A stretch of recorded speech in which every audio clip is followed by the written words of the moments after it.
episode of the Voices of Legacy. Today we're honored to have, somewhat of a friend of myself in the show, none other than Mr. Benjamin Frobose, affectionately known as the Meat Man. Are you the owner or co-owner of? Well, my parents own the business. Uh-huh. And my brothers and sisters were all the operators of the business.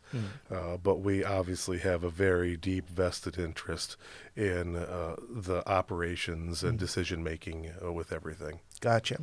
So Frobose Meat Market in the IGA in Pemberville. Pember Grill. Pember Grill. Pember Grill. Let's get the right place. I'm going to send people That's correct, to yes. Pennsylvania right now. So it's a family-run institution. You've been there your whole life. Yes. So 215 East Front Street has been an active meat market since 1873. Oh, wow. And one day I was home from college and heard that the business was for sale. And I said to Dad, hey, let's go check it out. And obviously that started that. So we started in July of 99. My brother was about to graduate high school. He started working for the previous owner. And then I was slowly coming into the business back and forth through college. So that is how that kind of started. What'd you go to college for? Agribusiness management. So you're into farming? That's correct, yes. Awesome, Yes. awesome. So is it meat farming or Well, agriculture? it was livestock production, basically. We don't do any grain farming just because we don't have a lot of time. We could, but we just don't have time. What we do is very labor intense, hands-on, because we're there managing our businesses. So that's part of the reason why we don't. So we just cash rent our farms and work hand in hand with the people that we cash rent with, because we're obviously producing livestock, so you got to have some land to produce livestock. So I understand what that means, but for our listeners, what does it mean to actually, as you said, cash rent? We own two farms, two 80-acre farms, and people pay us to rent. It's basically renting the acres from us, and we charge them a per acre fee. And that Cash, I guess. Yeah. I mean, it's not necessarily they're bringing over an Stacks envelope and of cash, but yeah, they just write us a check twice a year awesome. for 6 months periods. So what do you enjoy more, the market or the farming? Well, I am at the locker all the time, and at the farm very little time. My brother lives there. My other brother lives across the street. Mom and Dad live 100 yards away. So that's their blessing and their curse, because so they are there all the time, and we're just around the corner. But what we do at the meat locker specifically is, like I said before, very labor intense, a lot of hands-on.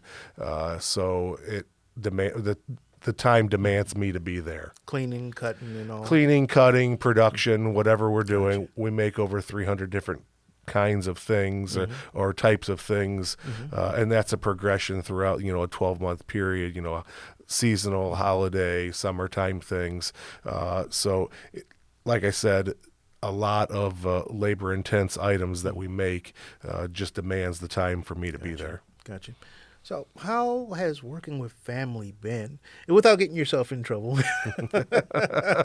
I'm an open book. Yeah. I mean, there's got to be benefits and maybe some things that aren't so cool. Well, I tell you what, we have about 45-ish employees with around, maybe I'm going to say about 20 of those being full-time employees. And I think we have like 12 family members that work directly in the business, not just directly my brothers and sisters and mom and dad, but cousins, in-laws, stuff like that. So it's a challenge sometimes. it's a very rewarding challenge because we're around our family all the time, and 99.9% of the time we have we all get along and have a good time with each other. But that 0.1% can get pretty interesting sometimes. But at the end of the day, you're standing next to somebody all day long. You're forced to get over it or get over yourself or get through it. And tomorrow is the start of a new day. And whatever issues that are there, leave it in yesterday. They have to be, you have to resolve them and go forward and get over yourself. My experience growing up in an entrepreneurial household, my dad had a rent-to-own furniture store, appliance store.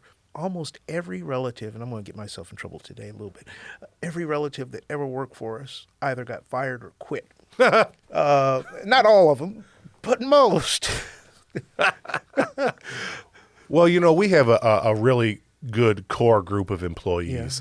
And like I said, we have about a dozen family members that work directly for our business.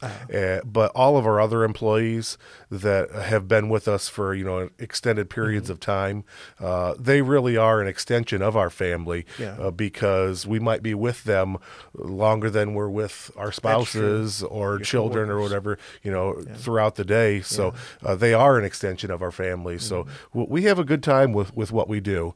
But when it's time to get stuff done, it's time to lay the hammer down and keep moving and push forward hard. What's the part of what you do that you enjoy most? Well, things like this are things that I enjoy thoroughly. It gets me out of the office, so to speak. I enjoy the creativity. I've got a big mouth. I would have never guessed. I enjoy putting myself out there. And I'm not trying to sound, conceited or anything like that.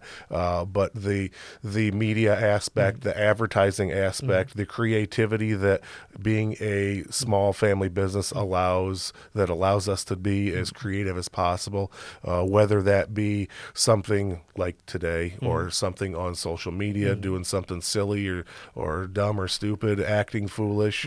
But you don't do that, not for money, do you? Well, I mean, hey, come on now. Just to know that I am wearing my Hawaiian shirt right now, so yes. We have a lot of, like I said, we have a lot of fun.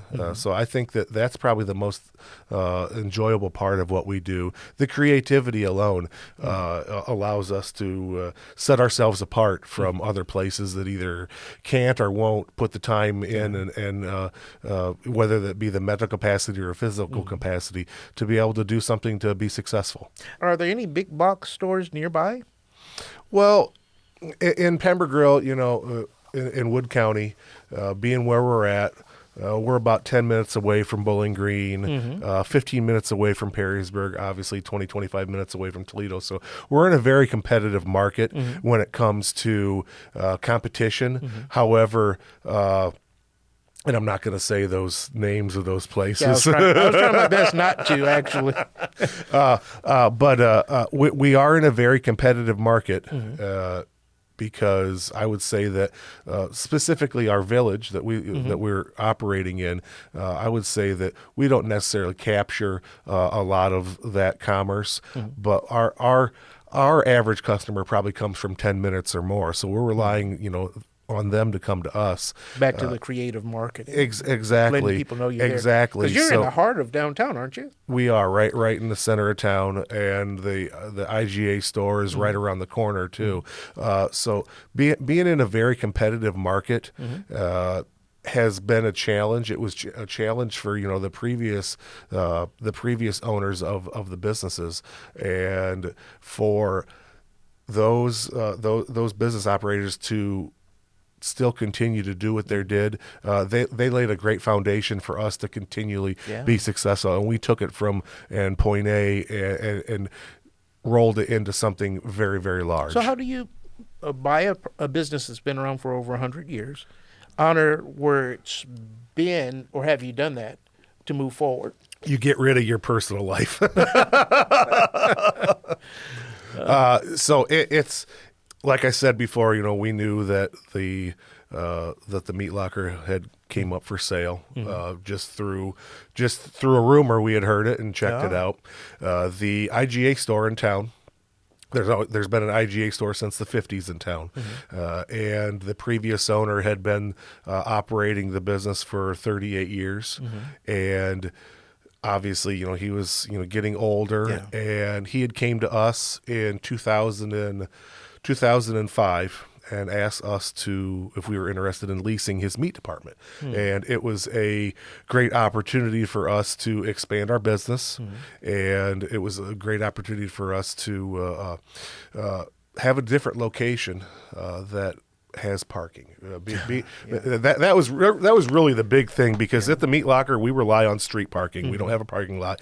But the IGA has a dedicated parking lot, and Bill Beard, who was the previous owner of the IGA store, always made some very shrewd decisions, very good decisions, and brought us in with the intent of, in the future, us having the opportunity to purchase the store, and finally that plan was set in place. So we will start our 14th year tomorrow, actually, at the IGA, and we started our 27th year at the meat locker on July 1st. Wow. So, like I said before about how we have so many different employees, and with a lot of them being family members, we are responsible to all those employees for our businesses to be successful, because we're not only providing for our families, we're also providing for their families. So doing things like this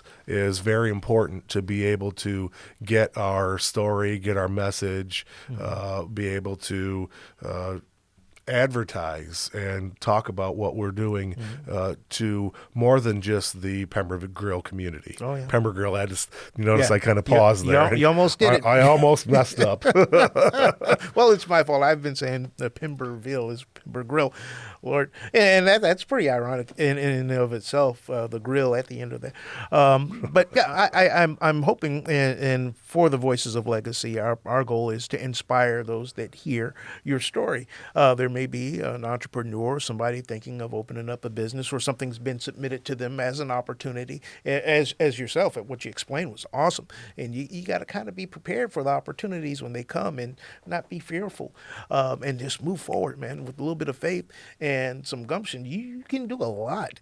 But to my next question, who came up with the bratwurst outfit? Well, I mean, I guess that was my fault, I guess. Like I said before, I'm always, trying to be as silly and foolish as possible, because it's fun. It's like our release of what we. So you thought it up. I mean, yeah, but we like I've said multiple times, we have got a great crew, a great group of employees, and we're always throwing ideas off of each other all the time. Sometimes they stick and sometimes they don't. So it's more of a group effort. But sometimes I come up with something stupider than most. Hey, there's no such thing as a stupid idea. Well, no, I take that back. And then the persona of the meat man and your theme song. Well, we have to credit Fred Lefebvre. I kind of figured you were going to say that. Fred has represented us with the highest professionalism for the last 6-7 years. And there again, his ideas have stuck as well too. So that was his idea, the Meat Man. I'd never heard that song before, the Jerry Lee Lewis song, and so that song has kind of that's my intro to whenever I get to speak with him. Yeah, and he's somewhat of a character himself. He's been on the show is. Before, and a living legend at that in broadcasting here locally. Yeah. So that's a very good mix. So you're multi-generational, you got the legacy going, you got the meats going, and you have 200 homemade items? Yeah, that number is probably a conservative guess. Oh, wow. It's probably well over that. Like I had said before, that some of those aren't necessarily things that are being made on this exact day, but it's a progression of things. What do we need to do today? Is it a seasonal item? Is it a holiday item? Is it a summertime item?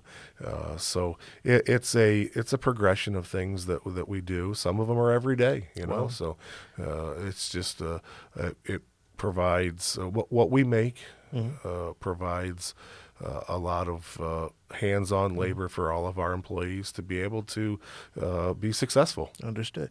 So, in the meat production or the cattle that you raise, you don't use any antibiotics or anything like Right, that? from birth to slaughter, they're never fed any growth hormones or antibiotics. So it's healthy, sustainable. Yeah, our farm, we're in our fifth generation. My children, my brother's children, we consider them, the fifth generation. Even though they're younger, they're still learning and involved, and hopefully one day, they'll want to be part of the businesses. And if they're not, that's their choices.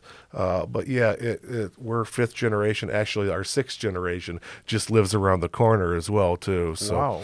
Froboses have been in Wood County since 1869.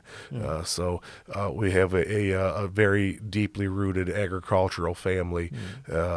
So where my brother lives is where my dad grew up, Oh. and that's on the farm. So around the corner is like I said, is our other cousin's house, and that would be the sixth generation. But anyhow. We have a very deeply rooted agricultural family that my grandpa taught my dad and his brother and sisters that labor, hard work there's a great value to that, and that's something that my dad has passed on down to us, and we're trying to pass that on to our children then as well too. Grandpa retired from farming. Didn't really want any of his children to farm because he had it so hard. Wow. But And it's a different time now. it was a different time. Yeah. My grandpa grew up in the 20s during the Depression, Wow. And was in farming. and was in That had to farming. be hard. Yep, it was very difficult, and then having 7 children then as well too. So, Grandpa farmed with a 2-row corn planter to give you an idea, and it still had steel wheels on some of his stuff. And he retired in 1975 from production agriculture, and didn't really want any of his children to, like I said, be in the agricultural world, but. And my dad, who was the youngest, had an opportunity to play college basketball, and Grandpa said, "That's stupid. You need to go to work." So he started working for a cousin of ours who had a store in Fostoria, Ohio, and Dad started learning the trade of cutting meat. So that's what started us in the business. And when Dad then purchased the meat locker, Dad was the Bob. My dad is Bob. Bob worked for a family chain of stores based in LaGrange, Indiana, that had stores in Ohio, Indiana, and Michigan, and he was their meat director for 25 years. So we've grown up around the business, meat, specifically, meat production, and obviously the livestock production and cattle production. So is it a hard skill? I cut in, but is it a hard skill cutting meat, or is it something that anyone could learn if they? Oh, anyone. Yeah, sure. Just like any other type of, trade, anybody can learn it. It is certainly a dying trade, unfortunately, with like you mentioned, the big box stores and competition, and larger firms pushing and squeezing smaller firms like ourselves, not ourselves, but just smaller institutions out of the market. And that's been going on for, the last 50 years. Yeah. Yeah. Wow. How's the economy, the changes in the economy affected your business? Well, with what we do, being in the food business, agriculture is food production. We've always felt like we're a little bit of a recession-proof business. People gotta eat because people have to eat no matter what. Exactly. Yeah. And usually you see a trade down in proteins from say beef, which would be a higher value, down to maybe pork or chicken. But we have not seen that yet, personally, in our businesses as far as any type of trade down.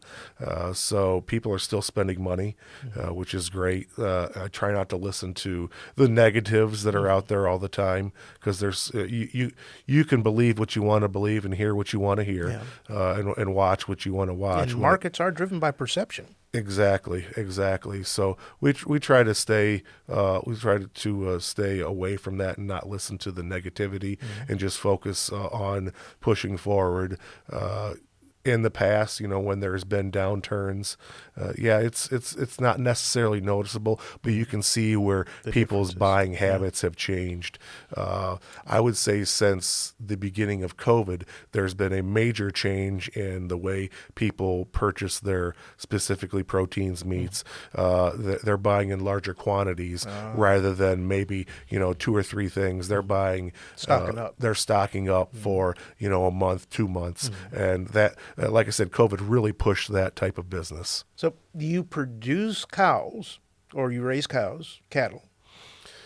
Well, Carl, now it's time for a little bit of a lesson here. Dr. Frobose is in session, so we don't raise cows. We raise steers and heifers. Okay. A cow is kind of like the catch-all general term, kind of like a hamburger is just, it could be, whatever. It could be, ground chuck or ground beef or ground round or whatever. But a steer is a male that has been castrated, and a heifer is a female that has not given birth yet. So a cow is a female that has given birth. So gotcha. Boys can't be cows. But we're not going to go off on that subject, right? So the reason why we raise mainly steers is because you can get a nice carcass size. The difference between a steer and a heifer is, say you get them up to 1,200 pounds live weight, and a heifer. They're not going to continue to grow. They're only going to continue to put on more fat. But a steer can continue to grow, put on more muscle, put on more fat. So that's why we like to have the steers a little bit more, just because of we can put more pounds because, hey, we're here to sell pounds. Yeah. And it's the difference of, say, a 600-pound carcass or a 900-pound carcass. And when you're putting the same amount of labor into raising whatever, those type of animals, or those size of animals, you want to make sure that we can make more money that way. Yeah. There's a portion of our family, like I said, in Union Grove, they raise cattle, and I don't know a thing about any of it, but I did participate in cow tipping. Don't judge me. Oh wow. Those animals are extremely scary. Yeah, they can be. And they're nice, but they're scary. Well, they're obviously, they're a 1,200, 13, 14, 1,600-pound animal. Yeah. And it hurts when you get stepped on, let me tell you. That's what I was scared of, because you get them running, they all run, and it shakes the ground. Cattle are followers. They certainly are not leaders. And like you said, they will. Once one goes, they all go, and they are. I'm not going to say they're dumb animals, but they're, as long as you know what to do and know how to handle them, and be as calm as possible, it makes the situations, whatever you're involved in, a lot easier. I didn't want to. I did what I did. I didn't want to. I'll be honest, I was scared out of my gourd. But anyhow, so before we close, what kind of hobbies and passions do you have outside of all? We talked about all the business and a little bit of family, but what about Brother Ben? Oh, geez, what do I do? Yeah. Well, my kids keep, or our kid, my wife's kids keep us busy all the time with whether it be baseball, football, So you have young ones. soccer. Yeah, Will is 10, Henry is 8, and Prescott is 6. So they're busy all the time. That keeps us very busy. But we got a good close group of friends that we hang out with all the time and do stuff with, and No cow tipping. No cow tipping. no cow tipping, but we do some dumb things from time to time, and I'm 46 years old, but I certainly don't act like it, and I don't feel like it mentally, but I feel like it physically sometimes. But we try to have fun and get away, and our my immediate family enjoys going to beaches in Florida or further south, and we like to get away and have fun, and but you talk about hobbies, Carl. Well, first of all, I'm a Facebook addict. Oh, you know that I'm on all the time, Yeah. and that's part of what we do is social media. So I thoroughly enjoy stuff like that. But I'm always looking for. I collect a lot of things. You know what I like about pretty much everything you do? You keep it light and funny. You keep Yeah, it light, absolutely.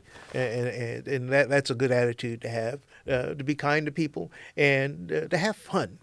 Enjoy life. We're but a vapor. We're here today, gone tomorrow. Why not have fun now? Yeah, I've got a good friend of mine that says you can't put a price on fun. So, Yeah. and whenever we're looking at something and the cost comes up, like I can hear Wes's voice in my head saying that. So, that's why you have to work hard to be able to earn that income, Yes. to be able to do those kind of things. So, we look at it as.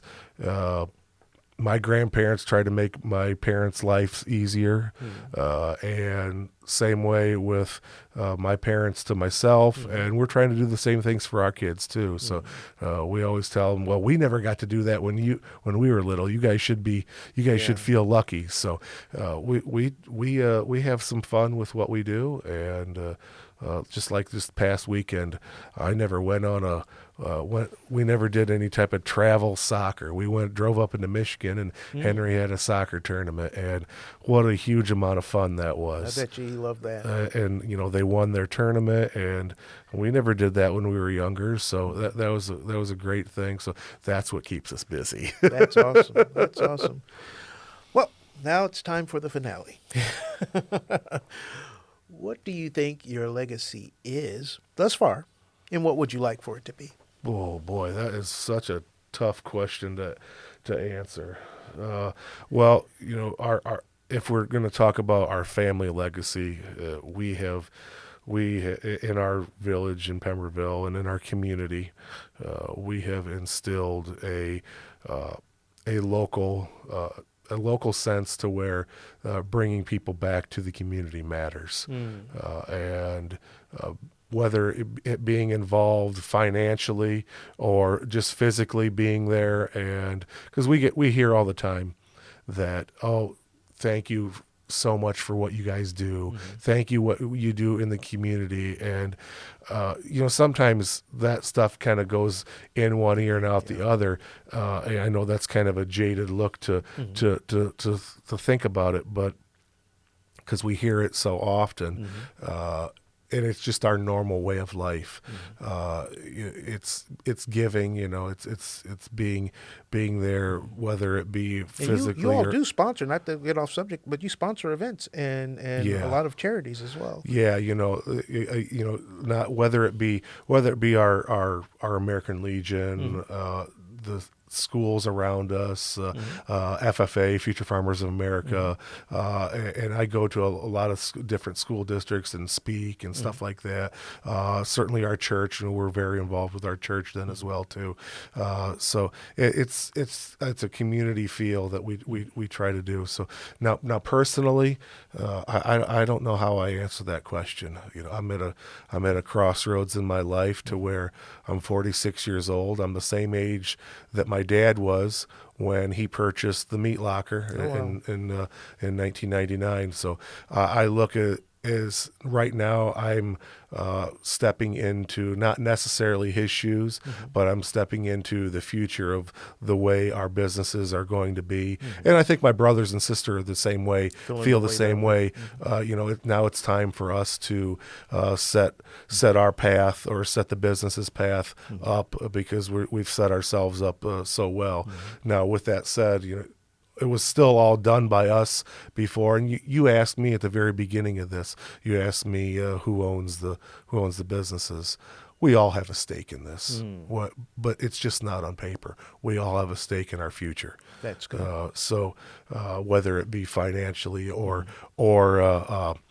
decision-making processes, we're all involved. I remember years ago, my only fast food job ever was at Wendy's in North Wilkesboro, North Carolina. There's a very, very famous raceway out there. And I got to meet Dave Thomas. And I'm like, whoa, this is the boss. But I come to find out after, he actually wasn't the boss anymore. But he made it his business to go to every Wendy's throughout the year. Yes, he did. Until he left from here. Yep. And I thought that was so awesome, because he's the face next to the caricature of his daughter. He's the face of the company. He is. Yep. Yeah. And since he's been gone, he still is the face of that company.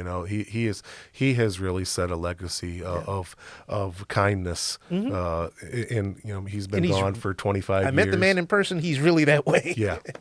Just a nice guy. And I was like 19. Yeah. Yeah. Well, I kind of have been skirting around this answer of what is my legacy. If you're asking me today, my legacy is a 46-year-old man that is very immature, and I still feel like act like I'm 21 years old. And when I turn 76 or 86 or however long I'm going to live, I still want to be as immature as possible, because it keeps me young. My parents are in their 70s. I don't look at them as being old. And I don't look at my children as being, I don't look at my oldest as being 10 years old already. Wow. I still see him as a little baby boy. Yeah. So I try to be as young as possible and youthful as possible. So I guess the immaturity comes out in that sometimes. we need that song, Forever Young. Yes. Yes. That's awesome. Well, I can attest to the fact that you're a pretty cool guy. I call you a friend. And I'm thankful that you came to spend some time with us and tell us about your life and your family and your business. Super thrilled to be here and honored that you asked me. Yeah. On the Voices of Legacy. Thank you so much, Mr. Ben, the Meat Man Frobose. Thank you so much.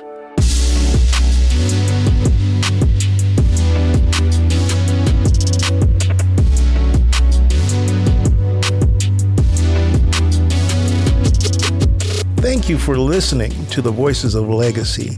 This is your friend, Pastor Carl Mitchell III, your host of this program. We want you to go to wgte.org/legacy to like, share, subscribe, and hear all of our past podcasts and our future podcasts. Be a friend and join with us in the Voices of Legacy, where you're writing your own legacy every day that you live. Have a blessed day.